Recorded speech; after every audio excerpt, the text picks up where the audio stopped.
मनुष्य का जीवन जितना सत्य है उतना ही सत्य है उसकी मृत्यु।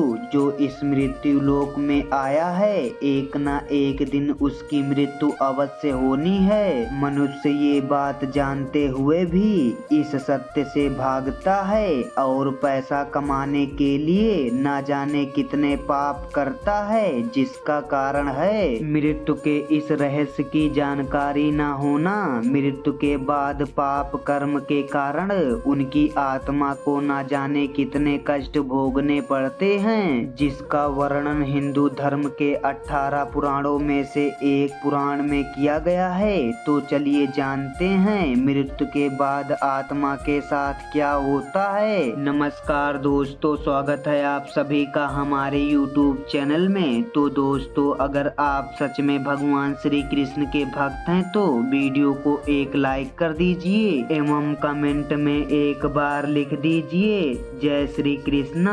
गरुड़ पुराण के अनुसार जिस मनुष्य की मृत्यु होने वाली होती है वो बोलना बंद कर देता है, उसकी सभी इंद्रियां शीतल पड़ जाती हैं। जब अंतिम समय निकट आता है तब परमात्मा के द्वारा उसे एक दिव्य दृष्टि मिलती है जिसे वे सारे संसार को एक रूप में देखने लगता है। गरुड़ पुराण में बताया गया है मृत्यु के समय 2 यमदूत आते हैं जो देखने में बड़े ही भयानक होते हैं। यदि मरने वाले प्राणी ने पुण्य कर्म किया हो तो आसानी से अपने प्राण त्याग देता है, यदि वो पापी होता है तो उसे यमदूत से घरस्थ होकर बड़े कष्ट से अपने प्राण त्यागता है। तत्पश्चात यमदूत उसे अपने साथ यमलोक ले जाते हैं। यमलोक का रास्ता अंधेरे और गर्म बालू से भरा होता है। फिर यमलोक पहुंचने पर उसे यातनाएं दी जाती हैं। फिर उसे यमराज के कहने पर 13 दिन तक अपने उत्तम कार्यों को संपन्न करने हेतु आकाश मार्ग से फिर घर पर छोड़ दिया जाता है। घर आकर वो आत्मा पुनः अपने शरीर में घुसने का प्रयास करती है, किंतु यमदूत के बंधन से वह मुक्त नहीं हो पाता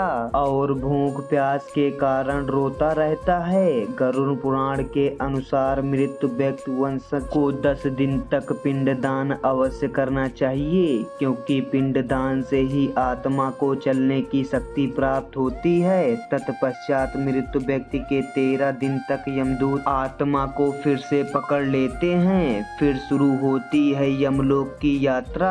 इस सफर में आत्मा को 43 दिनों तक वैतरणी नदी पार करनी पड़ती है। इस तरह से भूख प्यास आत्मा यमलोक में पहुंचती है।